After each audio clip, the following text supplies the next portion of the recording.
Okay, so now before we move forward, most crucial element of this interest on loan was pre and post construction period interest. सबसे typical वो था. I know you want to understand with some example also.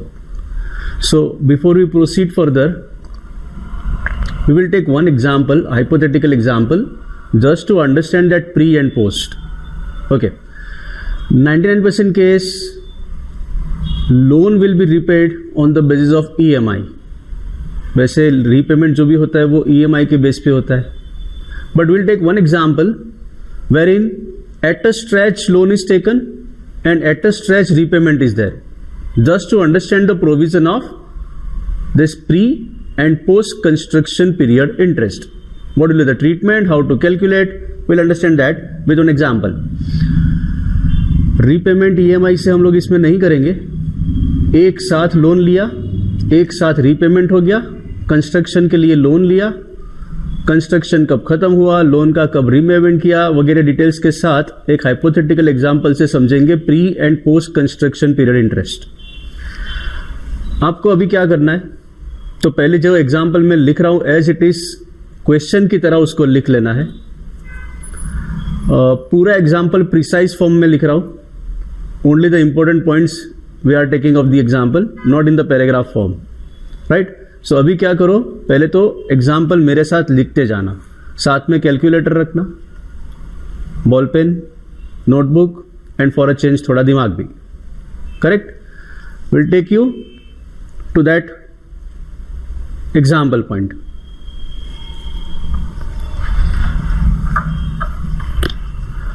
Say for example, loan taken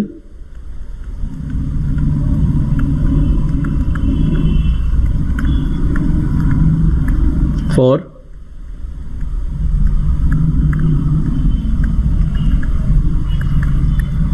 construction of house.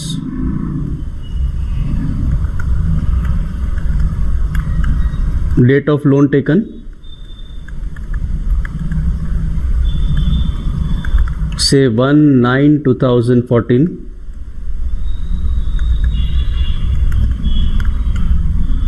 Date of repayment of loan, say 1/1/2020.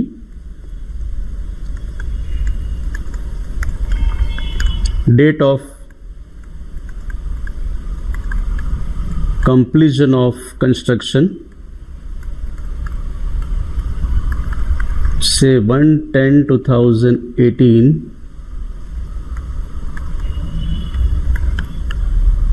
Amount of loan rupees 20 lakhs at the rate of 12% per annum, simple interest. Calculate allowable interest for various previous years. Correct. You note down this example first. जल्दी से ये example लिख लो, फिर इसके solution के ऊपर जाते हैं. Make it fast.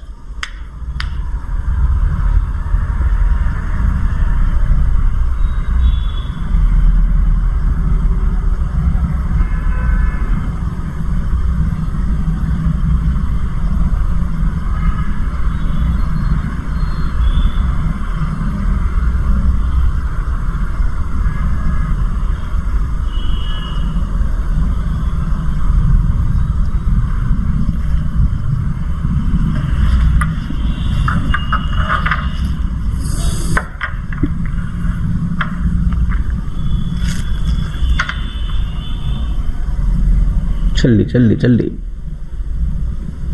गिनना शुरू मत कर देना. I know you are smart.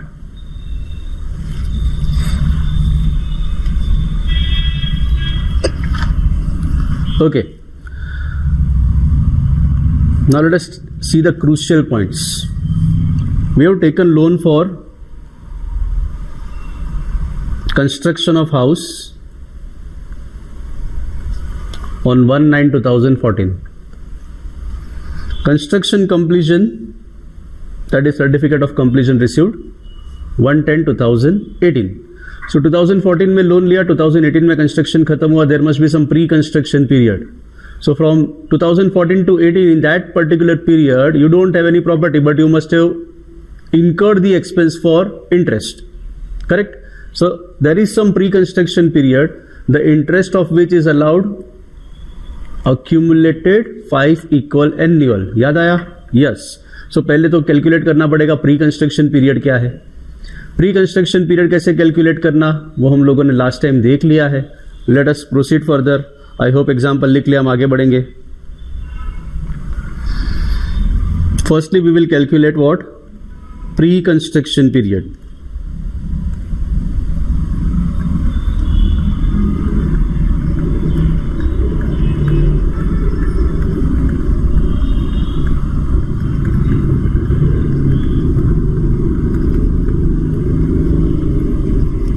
Pre-construction period will start from date of loan.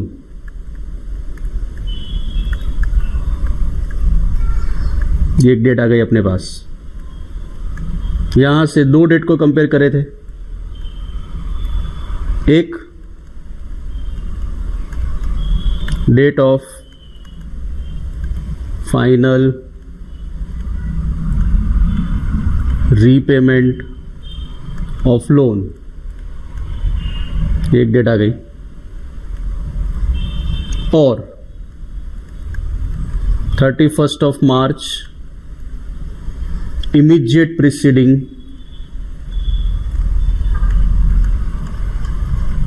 completion of construction,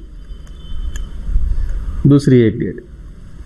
Okay, let us see first of all what is the date of loan. Date of loan 1/9/2014. So date of loan taken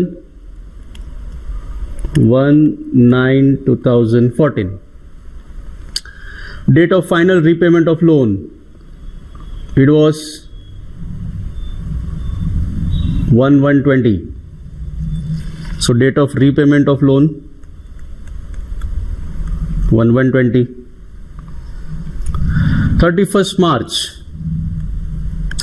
March तो लिख लेते हैं. Immediate preceding the completion of construction. Completion of construction date is 1/10/2018.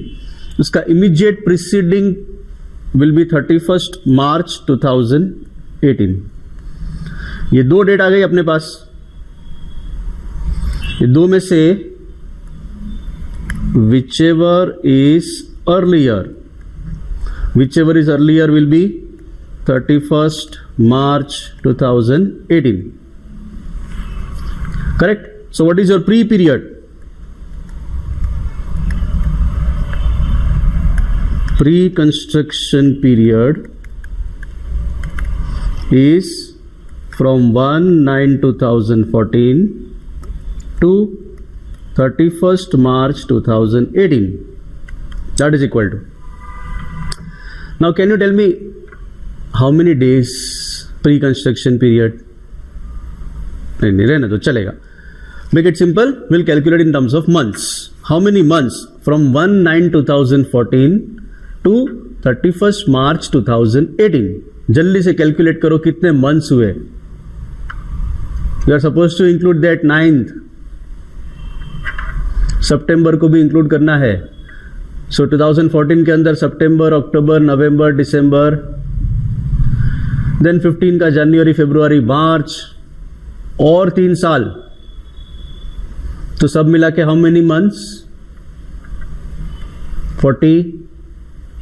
Final बताओ. 41, 42, 43. Confirm बताओ. 43 months. Okay, for these 43 months you must have incurred the expense of interest. Interest तो payable हो ही गया because loan is already taken. Loan ले लिया है तो interest payable हो गया है.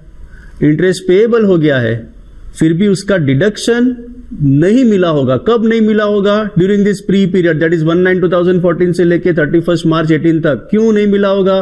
क्योंकि अपने पास इनकम ही नहीं थी, इनकम फ्रॉम हाउस प्रॉपर्टी ही नहीं था, बिल्डिंग ही नहीं था. तो ये जो इंटरेस्ट है for this period, whatever the interest is, it is to be accumulated. इसको अक्यूमुलेट करना है. अक्यूमुलेट करना है मतलब सब मिला के टोटल कितना इंटरेस्ट पे किया. For simple calculation we have made it simple interest. Simple interest पे रखा है तो सिंपल कैलकुलेशन होगा. Interest for the pre period, कितना इंटरेस्ट आएगा प्री पीरियड का? Let us calculate. Interest for pre period, loan 20 lakhs, rate of interest 12% for 43 months. So सब मिला के interest eight the rate of 12%, 43 months का interest. Calculator है, calculate करो जल्दी से. फाइनल आंसर बताओ. 20 lakhs के ऊपर 12% for 43 months, that is 8,60,000. This is interest for pre construction period. ये इंटरेस्ट हुआ प्री पीरियड का टोटल सब मिला के. अब इसका डिडक्शन कैसे मिलेगा? तो in 5 equal annual installment. So 8,60,000 divide by 5. 8,60,000 divide by 5. 5 equal annual installments you are suppose to do. सब मैं ही कैलकुलेट करूं, आप लोगों के ऊपर कोई रिलाई नहीं कर सकते ऐसा.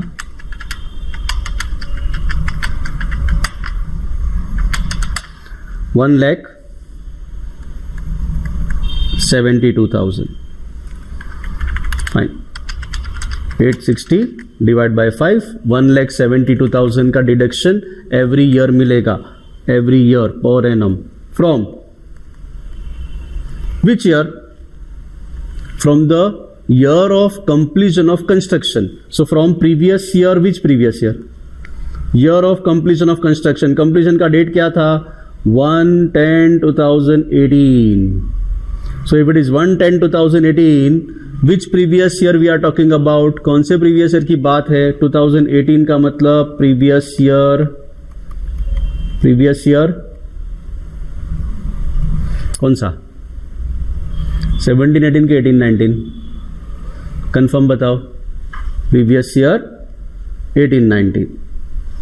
सो deduction 1,72,000 per annum from previous year 18-19 from the year of completion of construction for 5 years. सो 5 साल तक आपको डिडक्शन मिलेगा धीरे धीरे करके. 18-19 से लेके 5 equal annual instalment every year 1,72,000. Now let us calculate year wise. Year wise कितना डिडक्शन मिलेगा? Remember we are talking about pre construction period interest. Let us calculate year wise. से previous year interest for pre period. Previous year 18-19 से start हुआ.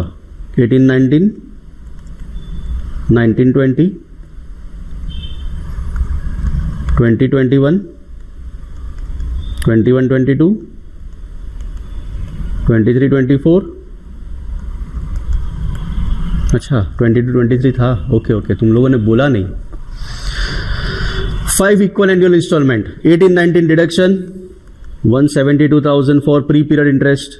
19-20 में भी 172. 20-21 172, 172, 172. Indefinite period तक नहीं गिनना है भाई. 5 साल खत्म हो गए. 860 का डिडक्शन ले लिया मतलब कि 23-24 खत्म. Now there can not be any pre construction period interest. Okay ये सिर्फ प्री हुआ. पोस्ट कंस्ट्रक्शन पीरियड का क्या? What is post construction period? तो post construction is always after pre construction. Post construction period मतलब जहां पे प्री कंस्ट्रक्शन खत्म होता है. प्री कंस्ट्रक्शन कहां पे खत्म हुआ था? प्री कंस्ट्रक्शन पीरियड 1/9/2014 से 31 मार्च 2018 का था. 31 मार्च 18 तक प्री पीरियड है, तो 1418 से पोस्ट पीरियड है। क्यों? क्योंकि जिस ईयर में कंस्ट्रक्शन खत्म हुआ 1819, that itself is a post construction period, और पोस्ट कंस्ट्रक्शन पीरियड का जो इंटरेस्ट होगा रिस्पेक्टिव प्रीवियस ईयर का जो इंटरेस्ट होगा उसका डिडक्शन तो उसी ईयर में मिल जाएगा। सो 1819, the entire year previous year 1819 is a post construction year. So post construction period में इंटरेस्ट का डिडक्शन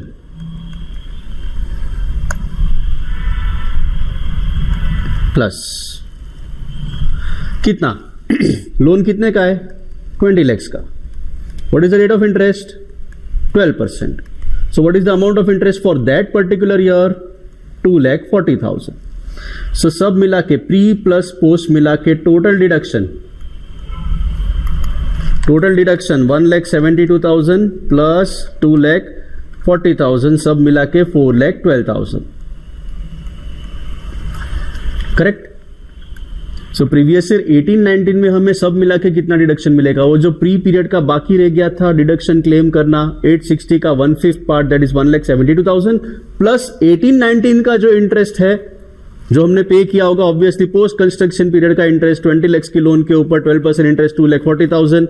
सो सब मिला के टोटल डिडक्शन 4,12,000। 1920 फिर से पोस्ट कंस्ट्रक्शन इंटरेस्ट 20 lakhs का लोन है, 12% is the rate of interest, but पूरे साल का नहीं आएगा। क्यों नहीं आएगा पूरे साल का 1920 में? क्योंकि एक खतरनाक डेट दिया था ऊपर। क्या डेट था देखते हैं जल्दी से जाके। Repayment of loan 1/1/2020। So in the year 1920 आपने 1 जनवरी को तो लोन का ही रीपेमेंट कर दिया है। सो 1920 में जनवरी बाद तो इंटरेस्ट हो ही नहीं सकता है क्योंकि लोन ही नहीं है। So for the year 1920 interest कितना? For the year 1920 interest will be restricted only for 9 months period. 9 months का इंटरेस्ट, 9 months का इंटरेस्ट कितना होगा? 1,80,000। सो सब मिला के डिडक्शन कितना होगा? 172 प्री पीरियड वाला, 180 पोस्ट पीरियड वाला। सो 172 प्लस 1,80,000 सब मिला के 3,52,000 का डिडक्शन होगा।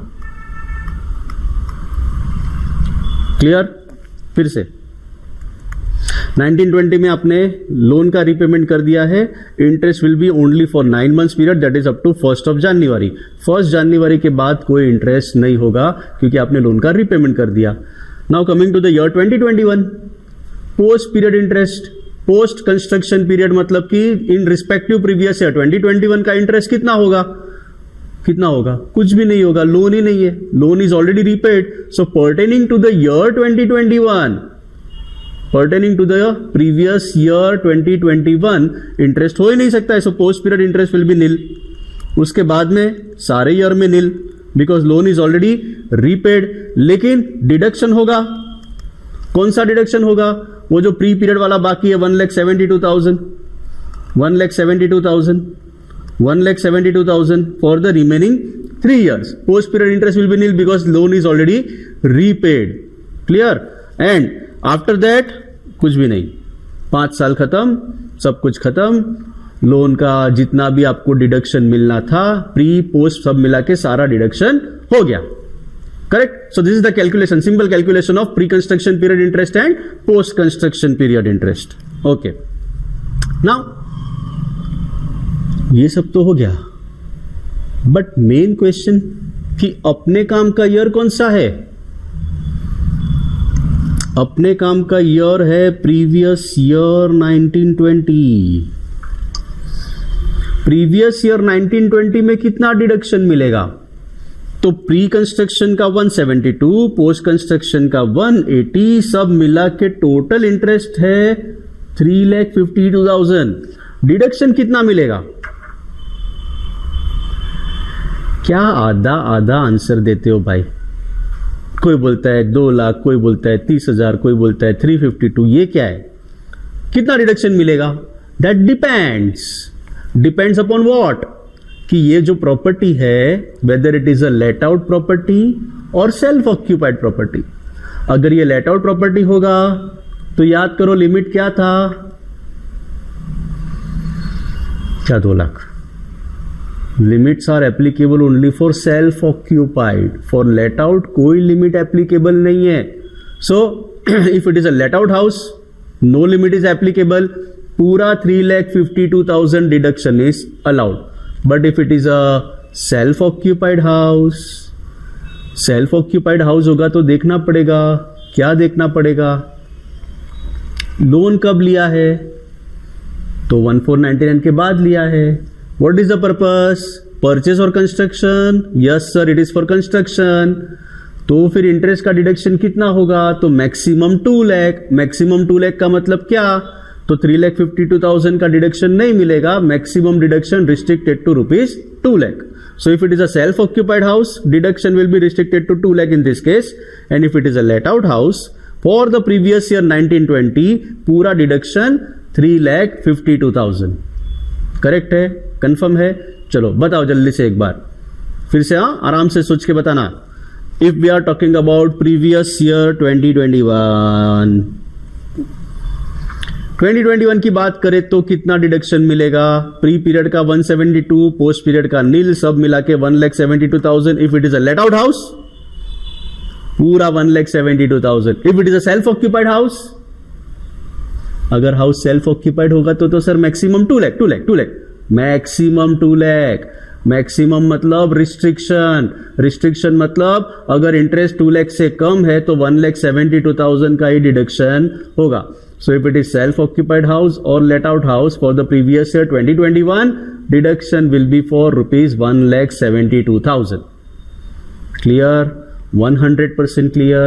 अब क्या करेंगे, पूरा सॉल्यूशन आराम से अच्छे से लिखेंगे। आराम से अच्छे से लिखने के बाद अगर कोई क्वेश्चन आता है तो नहीं आना चाहिए ना, ऑब्वियस है, मुझे पता है कि आपको कोई क्वेश्चन नहीं आएगा, बट फिर भी अगर कोई क्वेश्चन आता है तो आप मेल कर सकते हो। करेक्ट, पहले जल्दी से आंसर लिखते हैं।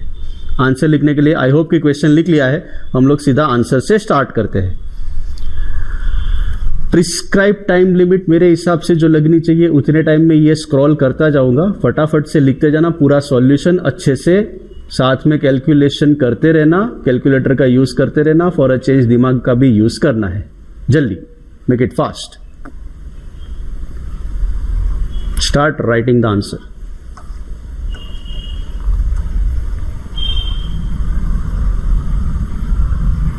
You may use scale and pencil.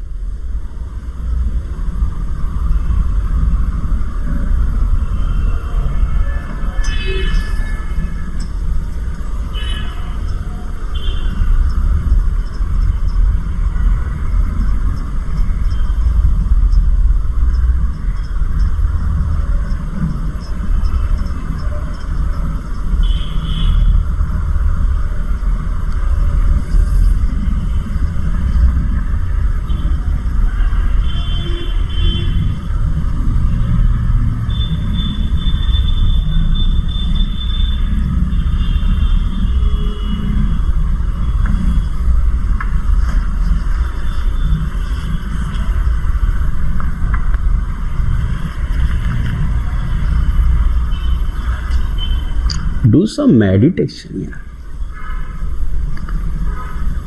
5-10 minutes Anulom Vilom Pranayam to feel relaxed.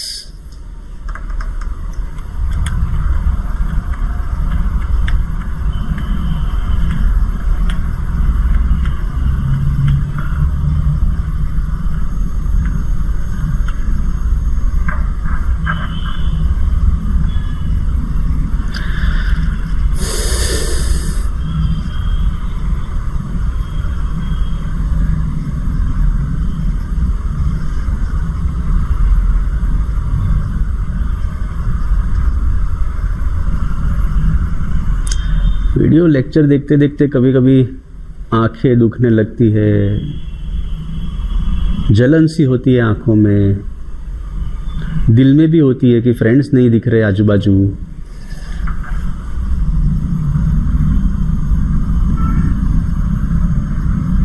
मैं बीच बीच में बोलूंगा हाँ डिस्ट्रैक्ट करने के लिए, you are supposed to make sure कि distract ना हो. It is also part of training, you know.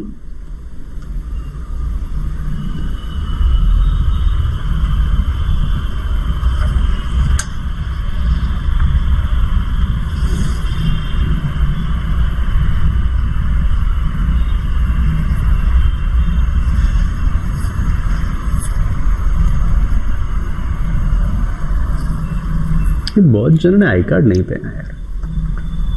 दिख रहा है यहां से आर्टिफिशियल इंटेलिजेंस.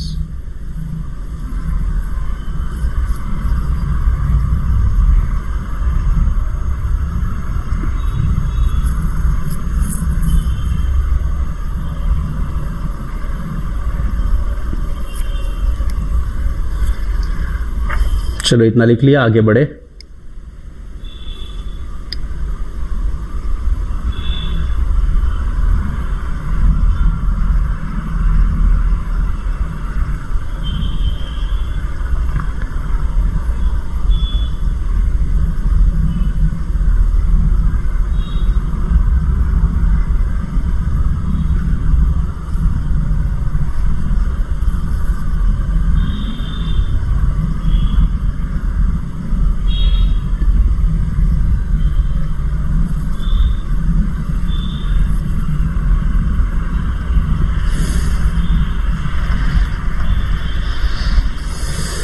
चलो late us proceed further, make it fast. थोड़ा थोड़ा ऊपर जाएगा.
Ready.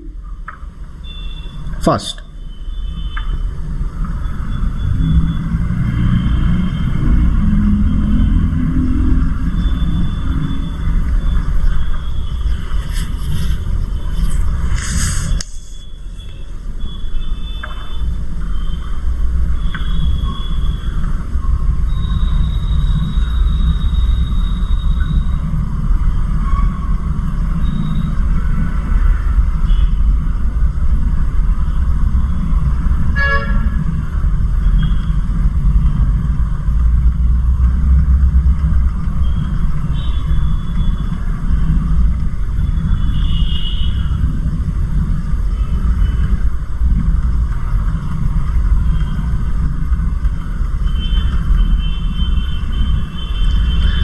Okay, ready?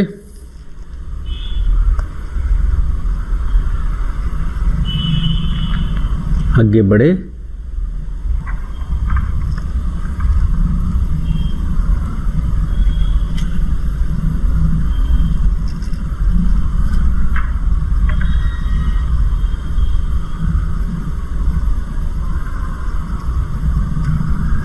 Okay, last.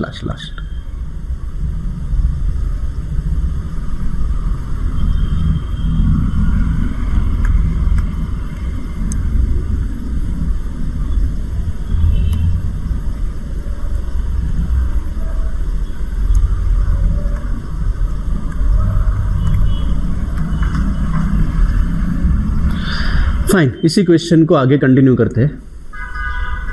यहां पे हमने क्या देखा, प्री एंड पोस्ट का बाइफर्केशन देख लिया, कंस्ट्रक्शन खत्म हुआ, उसके बाद लोन का रीपेमेंट हुआ। If it is a case of early repayment of loan, अगर लोन का रीपेमेंट जल्दी हो गया होता, मतलब before completion of construction loan is already been repaid. Let us take the situation like this. If, लिखते जाना जल्दी जल्दी। In the above example,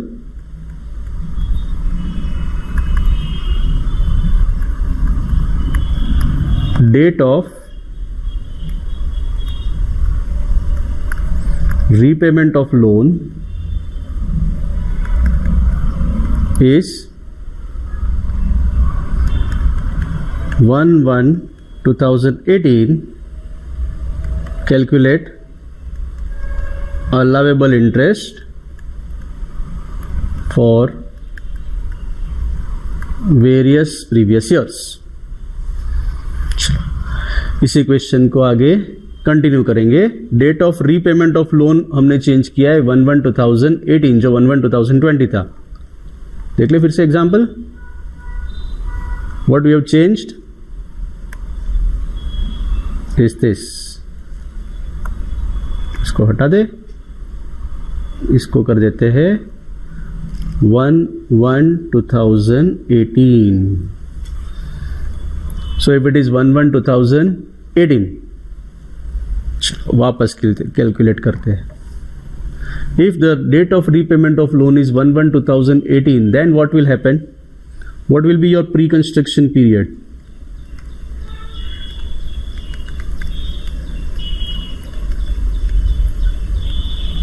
From date of loan, what was the date of loan? 1/9/14. 2. Date of repayment of loan 1/1/18 or 31st March immediate preceding the completion of previous year, 31st March 18. Whichever is earlier is now 1/1/18. This one is earlier. So pre-period.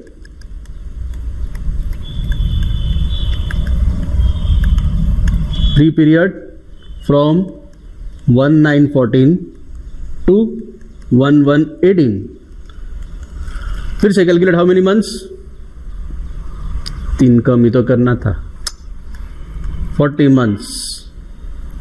Again this is your pre construction period, क्योंकि construction तो अभी तक हुआ नहीं है। 1/1/2018 तक आपने interest इनकर किया होगा। कितना interest for pre period? 20 lakhs का loan, 12% is the rate of interest for 40 months. You have already incurred interest expense of 8 lakhs. 8 lakhs का इंटरेस्ट एक्सपेंस हुआ है। डिडक्शन कैसे मिलेगा?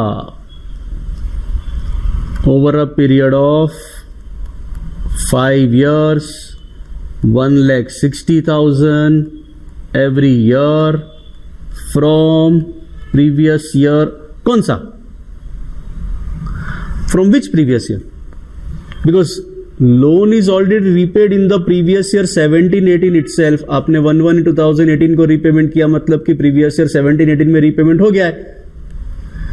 लेकिन जब तक कंस्ट्रक्शन खत्म ना हुआ हो तब तक आपके पास प्रॉपर्टी नहीं है, तब तक इनकम नहीं है। जब तक इनकम नहीं है तब तक एक्सपेंस नहीं हो सकता है, तब तक डिडक्शन नहीं हो सकता है। मतलब even if the repayment say in the year 2015 or 16 also, deduction will be from the year of completion of construction. मतलब अपने केस में previous year 18-19 only, previous year 18-19 से ही डिडक्शन मिलेगा for 5 years. Correct? So in this case, if you calculate year wise, previous year 18-19, 19-20, 20-21, 22-23, अच्छा बीच में 21-22 आप लोग बोलते हो नहीं? Okay 23-24 pre period interest plus post period interest सब मिला के total interest pre period 1,60,000 every year, 5 equal annual installment 1,60,000, 5 साल खत्म, पैसा हजम.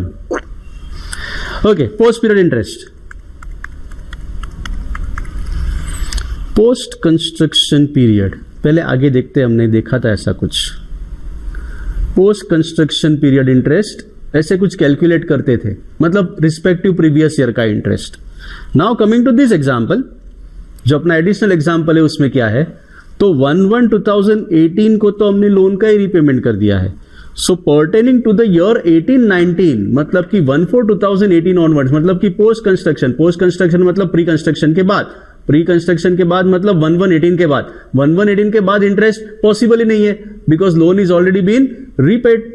अगर लोन का ही रीपेमेंट कर दिया है तो for the year 18-19 of that particular previous year interest तो हो ही नहीं सकता है. So post construction interest in all cases will be nil, because there is no such outstanding loans.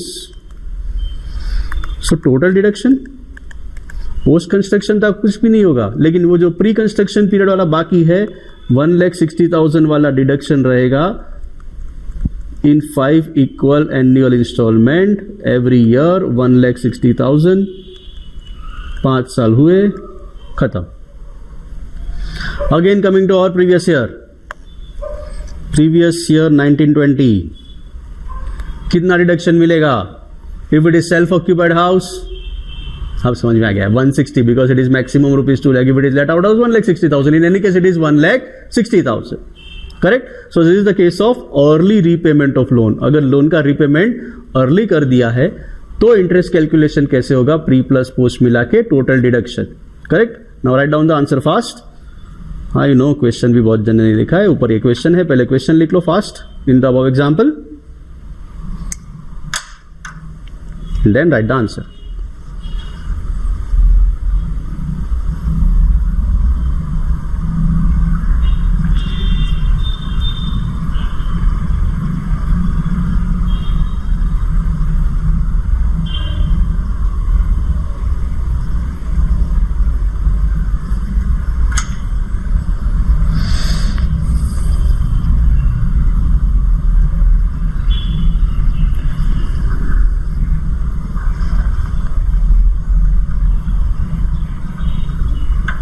Pre-construction period format is same, date of loan, date of final repayment, 31st March immediate preceding.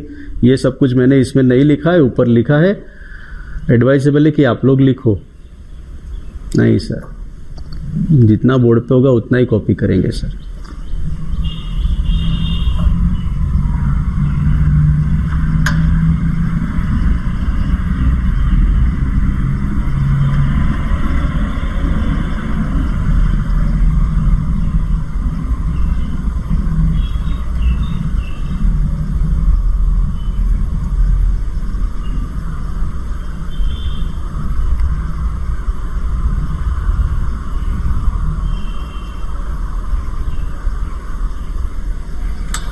Clear है?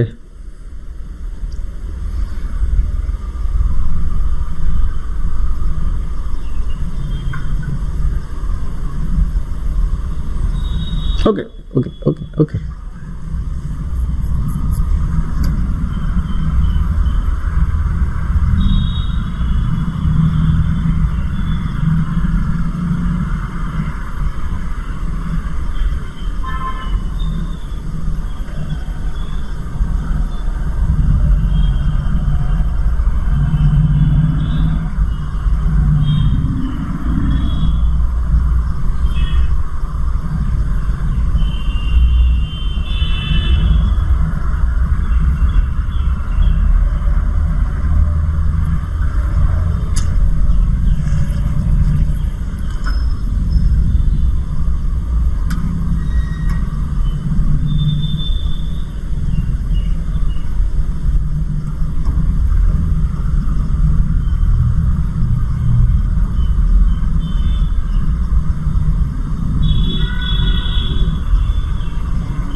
Okay, you try one now. हाँ, आप लोग लिखते रहो लिखते रहो लिखते रहो. एक एक्स्ट्रा एग्जाम्पल नीचे लिख रहा हूँ, वो भी बाद में लिखना है.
Now you are smart, you can do this.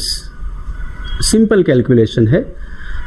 Original question जो था उसी के अंदर, if 50% loan repaid on 1/1/18 and remaining 50% on 1/1/2020, तो प्री प्लस पोस्ट मिला के ईयर वाइज कितना डिडक्शन मिलेगा.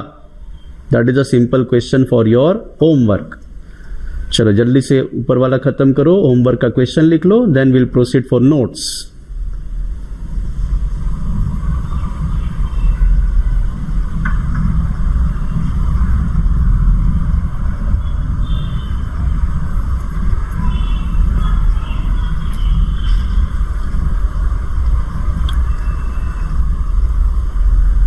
होमवर्क का आंसर नेक्स्ट लेक्चर में देना है यार, अभी नहीं गिनना है. अभी सिर्फ क्वेश्चन लिख लो, मेक इट फास्ट.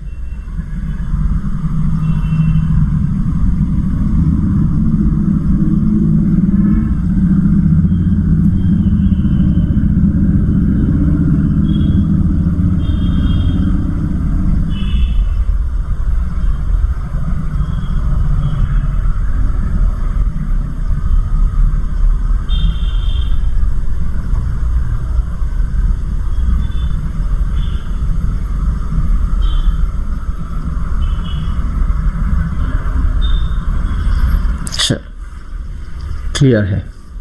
क्वेश्चन लिख लिया, सॉल्यूशन नेक्स्ट लेक्चर. गिन के आना. हाँ, आगे बढ़ते हैं अभी.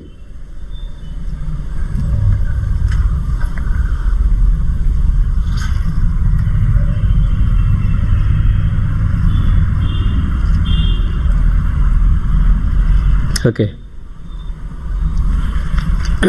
Coming back to this. So 7 अध्याय छोटे छोटे हमने डिस्कस किए. The most crucial part of house property, that is interest on loan. जल्दी से एक बार याद करा देता हूं, 7 अध्याय कौन कौन से हमने डिस्कस किए थे. एक, 5 पर्पस. दूसरा, ड्यू बेसिस पे डिडक्शन. तीसरा, इंटरेस्ट ही अलाउ होगा ओरिजिनल वाला, इंटरेस्ट ऑन इंटरेस्ट अलाउ नहीं होगा. सब्सिक्वेंट लोन के इंटरेस्ट का भी डिडक्शन मिलेगा. Certificate is necessary, you are suppose to furnish the certificate also. Point number 6 was that pre and post construction bifurcation. अब पूरा समझ में आ गया एग्जाम्पल के साथ कि प्री कंस्ट्रक्शन क्या होता है, पोस्ट कंस्ट्रक्शन क्या होता है. And 7th is this, limits in case of only self occupied house, maximum allowable interest. Self occupied house NAV rupees nil होता है, फिर भी उसमें इंटरेस्ट का डिडक्शन मिलेगा, but subject to this conditions. Maximum allowable interest is restricted to this particular limits. Correct? Now will put important notes for this. Important notes के ऊपर चले आते. ओके, लिमिट्स तो देख ली. 30,000, 2 लाख. यहां तक तो प्रॉब्लम नहीं है. सेल्फ ऑक्यूपाइड हाउस होगा, maximum deduction is restricted to 30,000 और 2 लाख डिपेंड्स अपॉन 1499 के पहले लोन लिया था, उसके बाद लिया था, रिपेयर्स का है, कंस्ट्रक्शन का है, whatever. But from this year याद आया, इक्का दो. हाँ, you can have 2 self occupied properties. 2 self occupied property होगी तो इंटरेस्ट का deduction, sir first self occupied का 2 लाख, सेकेंड सेल्फ ऑक्यूपाइड में भी मैक्सिमम 2 लाख, दोनों मिला के 2 लाख, दोनों मिला के 2 लाख। मतलब ये जो सब लिमिट्स दिख रही है 30,000 and 2 lakh, it is in aggregate. सिर्फ एक्स्ट्रा हाउस का आपको बेनिफिट दिया, लिमिट का नहीं।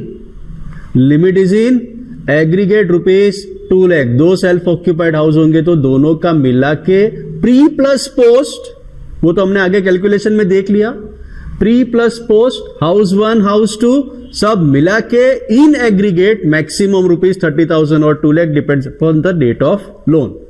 करेक्ट। सो इंपॉर्टेंट नोट्स के अंदर first one, above limits are for total interest, that is pre plus post, and to be considered in aggregate for 2 self occupied house। अगर आपके पास 2 self occupied है तो दोनों का मिला के भी deduction maximum rupees 2 lakh. Correct. Needless to say कि लिखना पड़ेगा, नोट्स है, स्पाइरल में नहीं दिख रहा है ना कहीं पे, तो डेफिनेटली लिखना है। लिखते जाओ। फर्स्ट नोट लिखो पहले एक बार जल्दी से, फिर सेकंड नोट के ऊपर लेके आता हूं।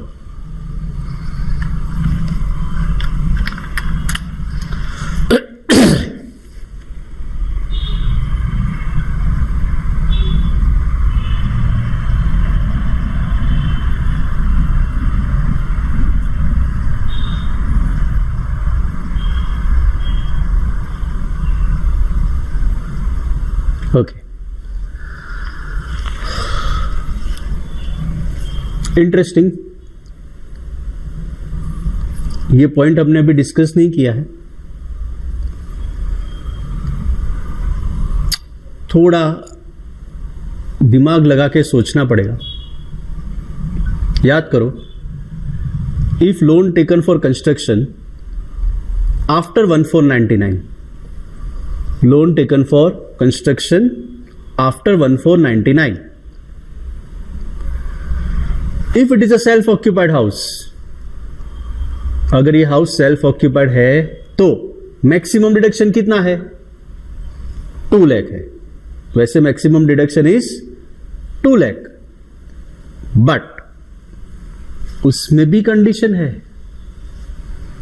वो 2 लाख का डिडक्शन लेना हो तो उसकी भी कंडीशन है। क्या कंडीशन है? 5 साल में कंस्ट्रक्शन हो जाना चाहिए भैया। कब से 5 साल? तो end of previous year in which loan taken,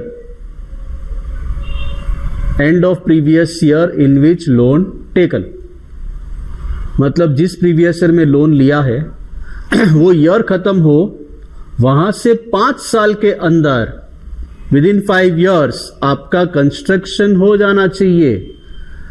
अगर 5 साल के बियॉन्ड चला गया तो जो 2 लाख वाला लिमिट था वो 30,000 पे आके अटक जाएगा। So maximum allowable interest will be restricted to 30,000 instead of ₹2 lakh if construction is not completed within 5 years from the end of the previous year in which loan taken. Clear है? So जिस previous year में loan लिया वो previous year खत्म हो, वहां से 5 साल के अंदर कंस्ट्रक्शन खत्म हो जाना चाहिए, तो ही self occupied house. We are talking about only self occupied house because all the limits are applicable only for self occupied. Let out के लिए लिमिट नहीं है। सेल्फ ऑक्यूपाइड में कंस्ट्रक्शन पर्पस का लोन 1499 के बाद मैक्सिमम 2 लाख, लेकिन कंस्ट्रक्शन 5 साल में नहीं हुआ तो maximum restricted to 30,000। Clear? 100% clear. Last year ये 3 का 5 हुआ, इस साल सब 1 का 2 हुआ ना, ये लास्ट ईयर 3 का 5। Previously it was 3 years period, now it is relax and extended to 5 years period. Correct? So याद रखना है 5 years वाला। So important note number 2, if loan taken after 1499, purpose construction of house, maximum allowable interest restricted to 30,000 instead of 2 lakh if construction is not completed within 5 years from the end of previous year। from the end of financial year or previous year in which loan taken. Correct? So सोच के बताना. If loan taken 1st August 2013 और मुझे 2 लाख का deduction चाहिए, बोलो construction कब तक खत्म हो जाना चाहिए? 5 years. 1818? अरे नहीं यार, end of previous year, end of financial year in which loan taken. Loan कौन से ईयर में लिया है? 1/8/2013 का मतलब प्रीवियस ईयर 13-14 में लोन लिया.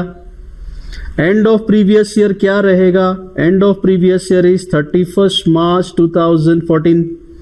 31st March 2014 से 5 years, it will be 31st March 2019. Correct? सो 5 साल के अंदर कंस्ट्रक्शन खत्म हो जाए तो इंटरेस्ट का डिडक्शन, ओ ये थोड़ा गड़बड़ वाला है,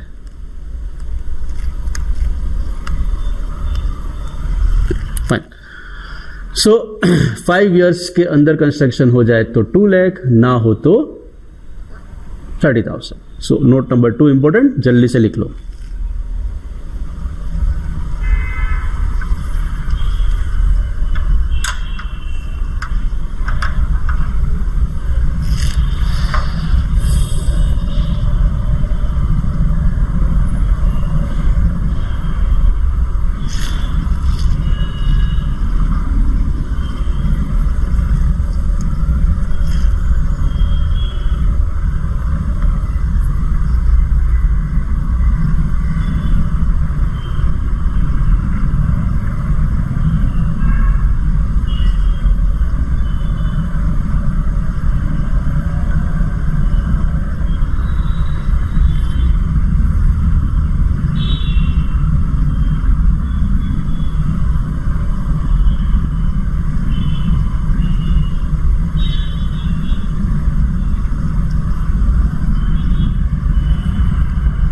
ओके, थर्ड क्रूशियल, एक वर्ड हमने आगे देखा, pre construction period. Pre construction period मतलब दिमाग में कंस्ट्रक्शन आता है, but there may be some pre purchase period also.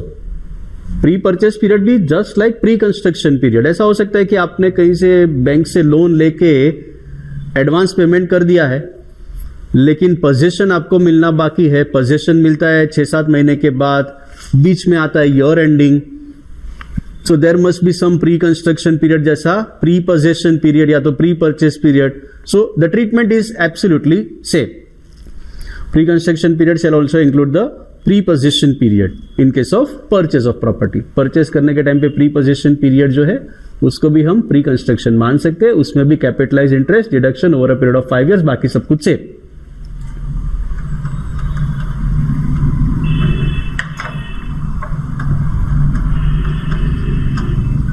मेरे बोले चेहरे को नहीं देखना है, ये थर्ड नोट भी लिखना है भाई, लिखो.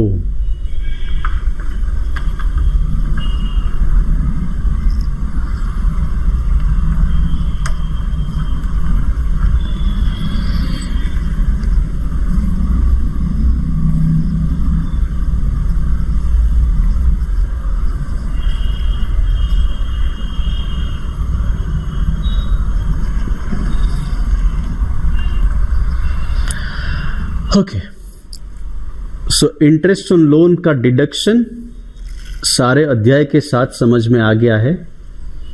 सेक्शन 24 का ये सेकेंड पार्ट हमने किया. First part was standard deduction 30% of NAV वाला, दूसरा इंटरेस्ट ऑन लोन.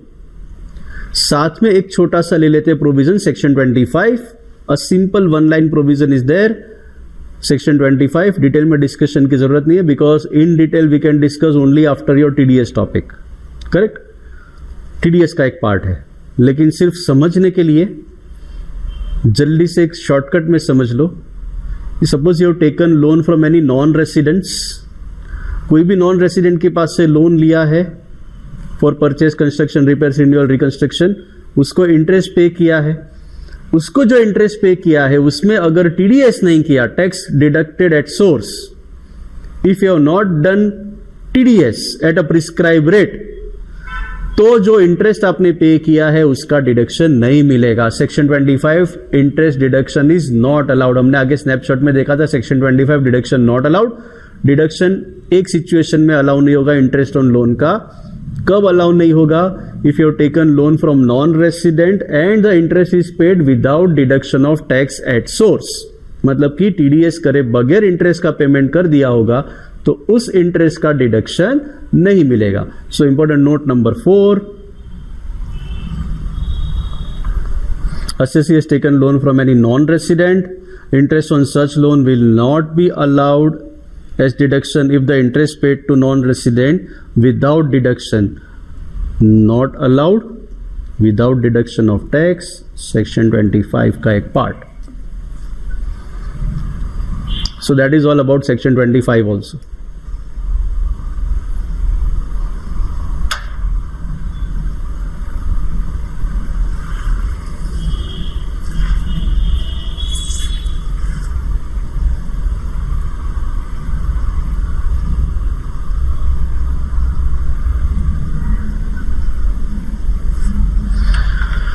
ओके अच्छा बाकी ओके फास्ट।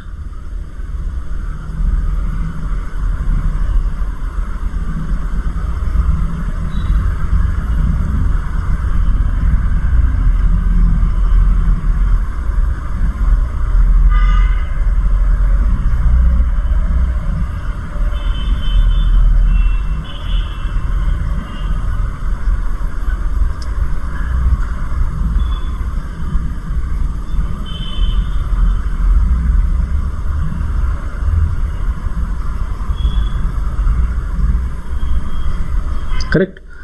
सो अभी तक का सब मिला के discussion section 22 we had discuss basis of charge which income is chargeable as house property income. 23 के अंदर कंप्यूटेशन देखा था, बीच में हमने सेक्शन 27 ले लिया था डीम्ड ओनर वाला कंसेप्ट। 24 में हमने डिडक्शन देखा, 25 deduction is not allowed. Now moving further to the next provision section 25A। Okay, Section 25A talks about recovery of unrealized rent, recovery of arrears of rent.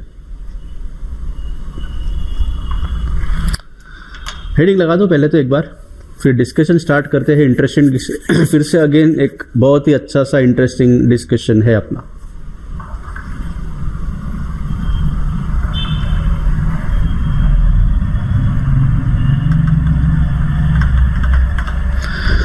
Recovery of unrealized and recovery of arrears. We'll take one by one. सबसे पहले लेते हैं unrealized rent। ध्यान से, what was unrealized rent? Tenant रहता था, भाड़ा नहीं दिया, भाग गया, आपका टेनेंसी जेन्युइन था, बोनाफाइड, डिफॉल्टिंग टेनेंट प्रॉपर्टी छोड़ के चला गया, आपने स्टेप्स लिए थे reasonable step for recovery of rent, उसके पास दूसरी कोई प्रॉपर्टी नहीं थी आपकी, अनरियलाइज रेंट का डिडक्शन हुआ था। किस में से डिडक्शन होता था? तो एक्चुअल रेंट से माइनस किया था। You already deducted unrealise rent from your actual rent and accordingly you have calculated your GAV, gross annual value आपने अकॉर्डिंगली कैलकुलेट कर लिया। उस ईयर का स्टोरी खत्म। So it was the scenario of the previous year 17-18। 17-18 में कुछ bad debt जैसा हुआ था, मतलब कि अनरियलाइज रेंट उस ईयर में एक्चुअल रेंट से माइनस कर दिया, अकॉर्डिंगली जीएवी कैलकुलेट कर लिया, स्टोरी उस साल का खत्म हो गया। Now coming to the current previous year, से in the year current previous year, if you recover,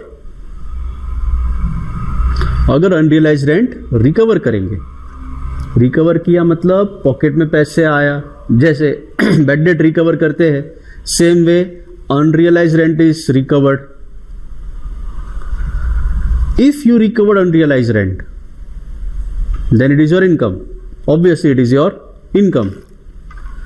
now the question is will it be taxable? क्या वो टैक्सेबल होगा? नहीं, स्ट्रेट अवे हाँ ऐसा नहीं होता है। कोई क्वेश्चन हो तो उसके आंसर्स में थोड़ा मल्टीपल भी हो सकता है ना। हाँ, unrealised rent is recovered, pocket में पैसा तो आ गया, it is your income, will it be taxable? तो depends what? If unrealized rent was allowed as a deduction in the earlier previous year, earlier year में अनरियलाइज रेंट का deduction मिला हो तो ही रिकवरी के टाइम पे अनरियलाइज रेंट जो recover किया वो टैक्सेबल होगा. It will be taxable in the year of recovery. Okay, मतलब कि अगर अर्लियर ईयर में एक्चुअल रेंट से अनरियलाइज रेंट लेस करने के बाद आपको डिडक्शन नहीं मिला था. डिडक्शन क्यों नहीं मिला था? क्योंकि आपका रीजनेबल एक्सपेक्टेड रेंट हायर था. रीजनेबल एक्सपेक्टेड रेंट हायर था मतलब कि आपने जीएवी जो कैलकुलेट किया है वो हायर अमाउंट पे कैलकुलेट कर लिया है, हायर अमाउंट पे आपने टैक्स भर दिया है, और फ्यूचर में अनरियलाइज रेंट रिकवर करे तो वो टैक्सेबल नहीं होगा. One income can not be tax twice.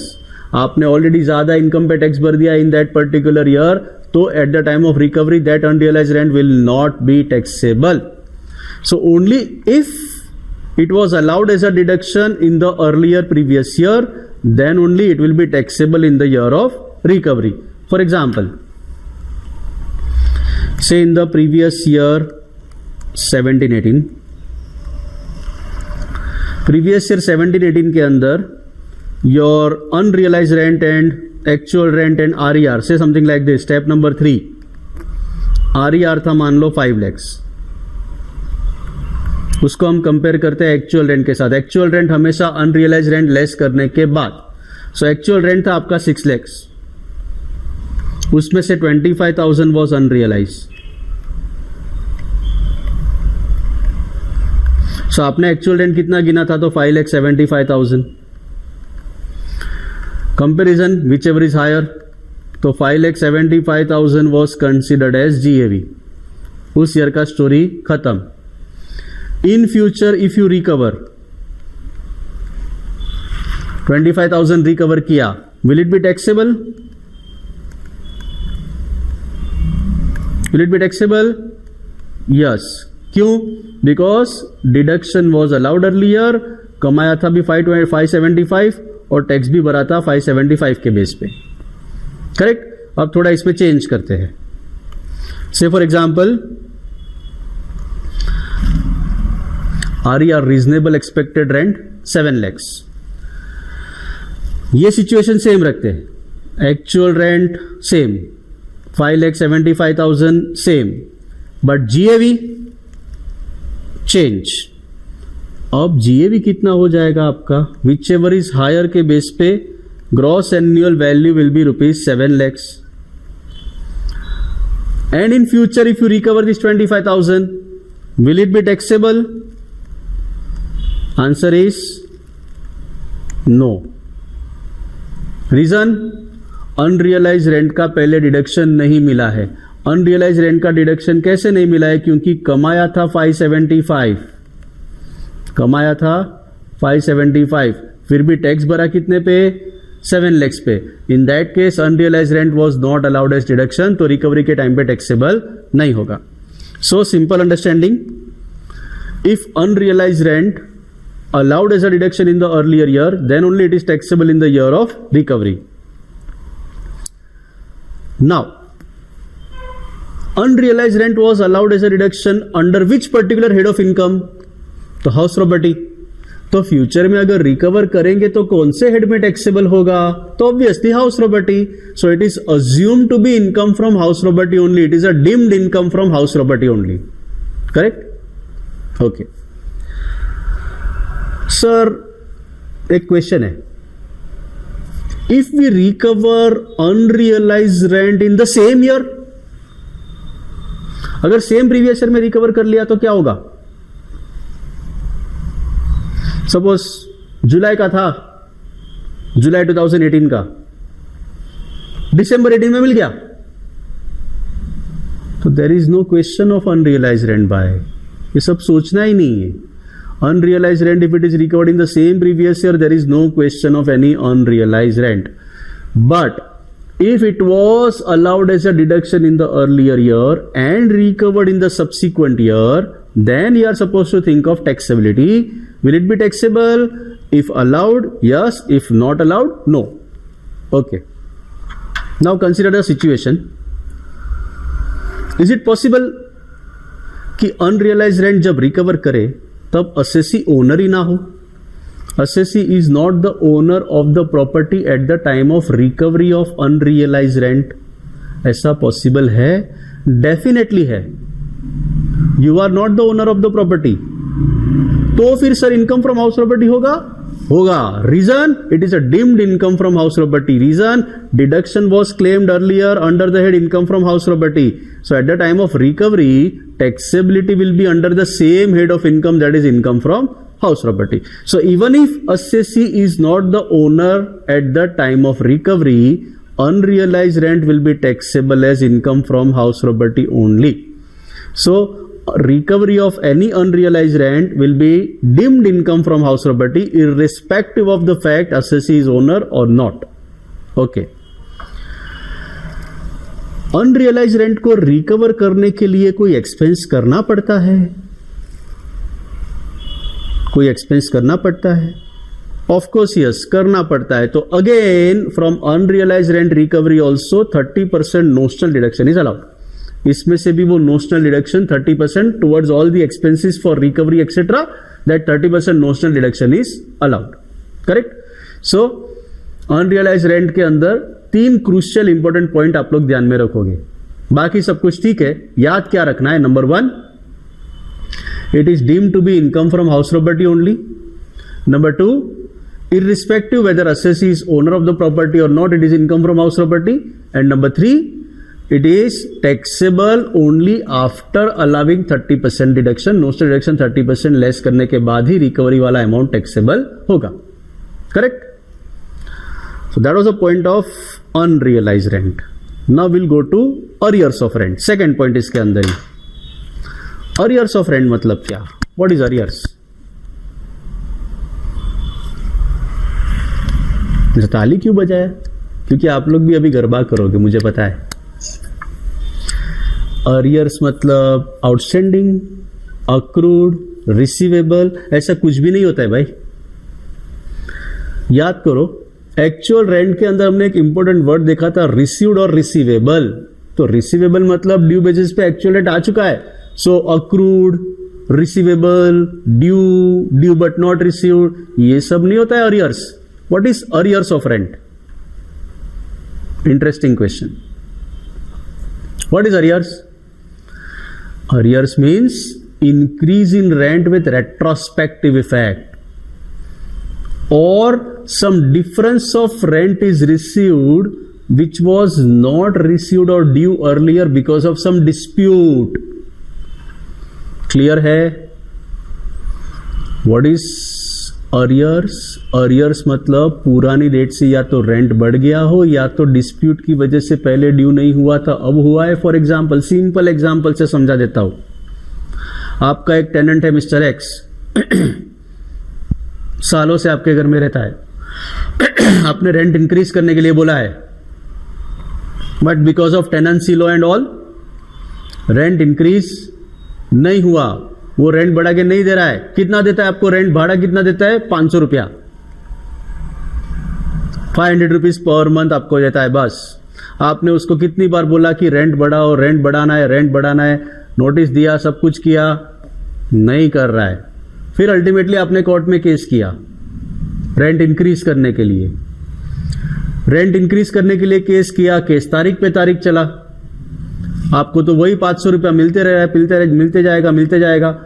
One fine day court ने जजमेंट दिया कि ये पर्टिकुलर प्रॉपर्टी का जो रेंट है वो 500 से बढ़ के 700 हो जाना चाहिए विथ रेट्रोस्पेक्टिव इफेक्ट 1/4/2015. तो 1/4/2015 से लेके करंट ईयर तक का जो डिफरेंस का पैसा मिलेगा 200 रुपया, it is arrears of rent recovered. Clear? Arrears? Yes. So arrears of rent recovered, will it be taxable? Of course it is taxable, but if not taxed earlier, मतलब कि earlier year में आपने 500 के बदले 700 रुपया भाड़ा गिन के पूरा का पूरा इनकम शो कर दिया हो, अज्यूमिंग के मिलने ही वाला है, तो बट मेजॉरिटी केस में ऐसा हुआ नहीं होगा. So arrears of rent recovered if not taxed earlier then only it is taxable in the year of receipt. Again taxable as income from house property in the year of receipt. इसमें भी is it possible कि assessee owner ना हो? Definitely yes. Court से judgement आते आते सालों निकल गए. In between that period property बेच दिया है. उसके बाद अरियर्स ऑफ रेंट रिकवर किया, तो फिर हाउस प्रॉपर्टी इनकम होगा, क्योंकि अब तो प्रॉपर्टी ही नहीं है, मैं तो ओनर ही नहीं हूं. Still it is income from house property. So again irrespective of fact assessee owner हो या ना हो, at the time of recovery taxable as income from house property. Again arrears of rent recover करने के लिए भी खर्चा तो किया होगा. Of course yes. So again standard deduction at the rate of 30% is allowed even if it is recovery of arrears of rent. So unrealized rent recovered, arrears of rent recovered, similar points are there. Both the points suggest the same thing. क्या? Number 1, double tax नहीं होना चाहिए. Double tax नहीं होना चाहिए मतलब unrealised rent recover करेंगे तो टैक्सेबल होगा अगर पहले डिडक्शन मिला हो तो. अर्लियर्स ऑफ रेंट रिकवर करेंगे, टैक्सेबल होगा अगर पहले टैक्स ना हुआ हो तो. सो डबल टैक्स नहीं होना चाहिए. That is the first crucial point. Second crucial point, assessee owner हो या ना हो, it is income from house property. And third crucial point, ये जो अमाउंट रिकवर किया है, अनरियलाइज रेंट रिकवर्ड और arrears of rent recovered, from that amount 30% standard deduction is allowed. Correct. Now let us go to the legal language. पहले लेते हैं unrealised rent recovered. The assessee, साथ में पेंसिल रखना, नौकार स्पाइरल में इंपॉर्टेंट वर्ड्स अंडरलाइन करने हैं, साथ में रीड भी करते जाएंगे जल्दी से. Where the assessee can not realise the rent from a property let to a tenant and subsequently the assessee has realise any amount in respect of such rent, the amount so realise shall be deemed to be income chargeable under the head income from house property, and accordingly chargeable to tax in the previous year in which rent is realized. In the previous year in which realized, whether or not the assessee is the owner, assessee owner हो या ना हो, it will be taxable after allowing 30% statutory deduction. मतलब जो amount recover किया है उसमें से 30% डिडक्शन मिलेगा. करेक्ट है. ये इंपॉर्टेंट वर्ड्स है, इसको अंडरलाइन कर लो. इसमें और कुछ लिखने की जरूरत नहीं है. लास्ट में एक साथ तीनों पॉइंट हम लोग कंबाइंड लिखेंगे.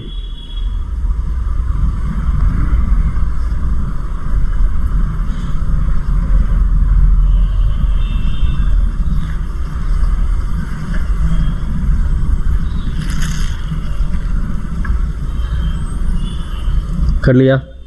Second point is arrears of rent recovered.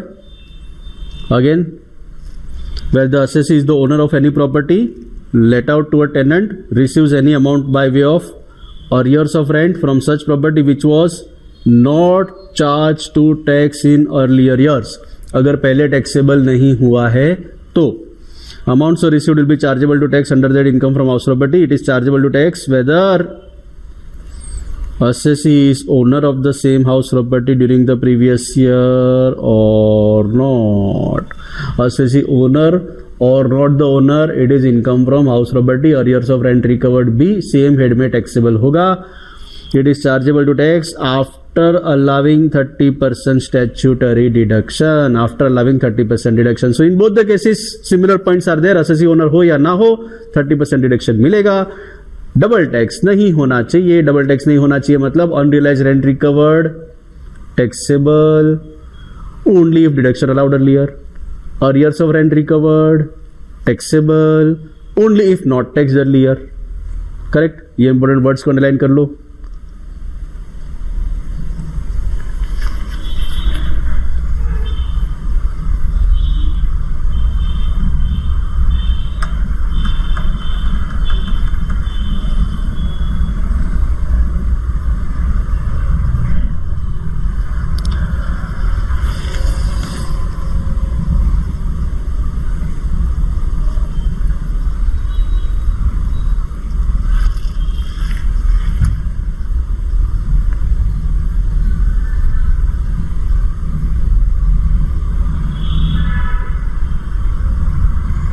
Okay अब ये दोनों पॉइंट्स अनरियलाइज रेंट रिकवर्ड और ईयर्स ऑफ रेंट रिकवर्ड दोनों पॉइंट्स के लिए कंबाइंड नोट्स लिख लेते हैं, इंपॉर्टेंट पॉइंट्स लिख लेते हैं.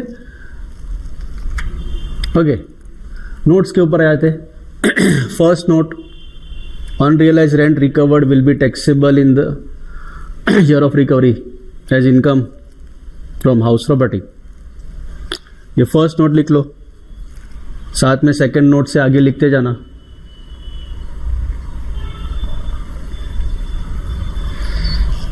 मेरे साथ साथ ही लिखते जाना. Second,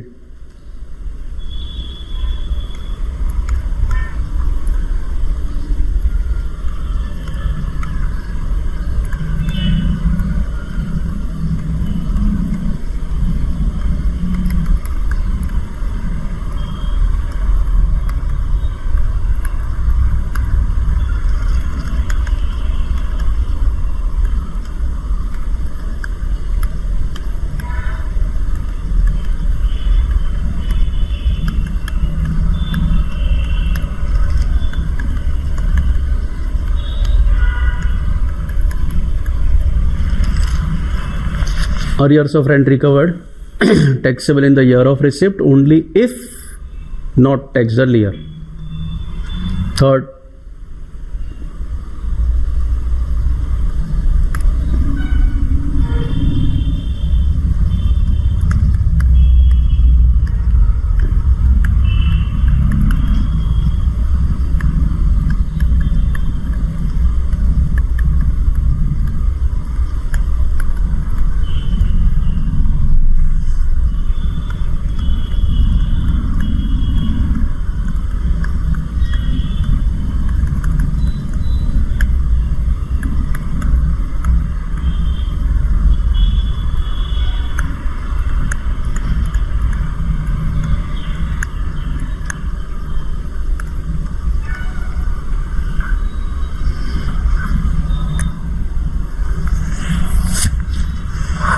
standard deduction is allowed.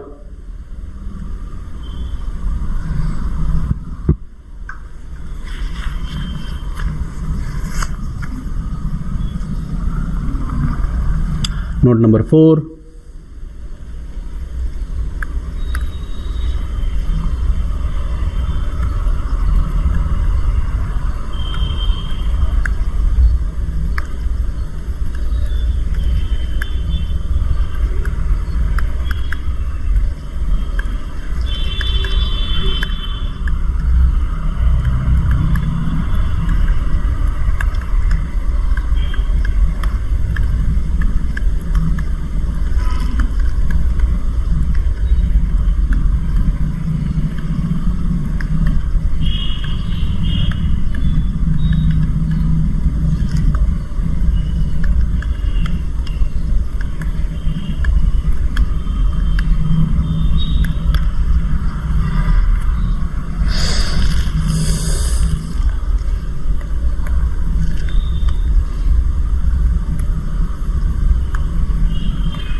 Okay, assessee may or may not be the owner at the time of recovery. Unrealise rent हो या अरियर्स ऑफ रेंट हो, दोनों रिकवर किया हो तो दोनों के अंदर 30% तो मिलेगा ही. असेसी ओनर हो ना हो, it is chargeable as income from house property. Note number 1, 2, 3 and 4.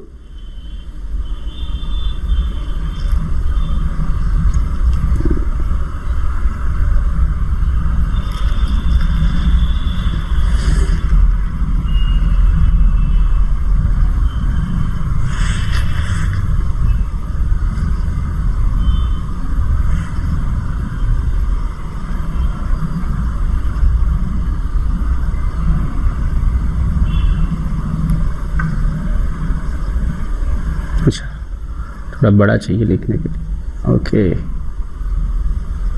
बड़ा कर दो भाई, बड़ा कर दिया, बड़ा बड़ा.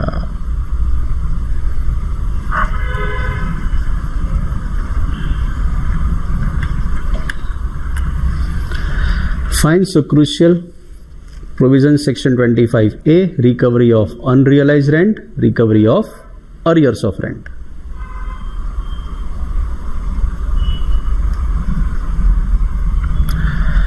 Okay, We'll end up over here. Next session we will start with section 26 co-ownership. Section 26 पे जाएंगे नेक्स्ट सेशन के अंदर. आज यहाँ पे अटकते हैं. आपका काम to remain healthy, to stay safe and do prayer, pranayama and meditation. Next session में बताऊंगा कि ओमकार कैसे किया जाता है ना. Will be interesting one. Will be improving your, enriching your oral experience, right? Stay healthy. Bye. If you like this video, share it with your friends. Subscribe to our YouTube channel to watch more such videos and learn from our expert faculty members. Press the bell icon to get regular notifications whenever we upload a new video. Download NDI mobile app to get complete CA course online. We value your support. Thank you for watching.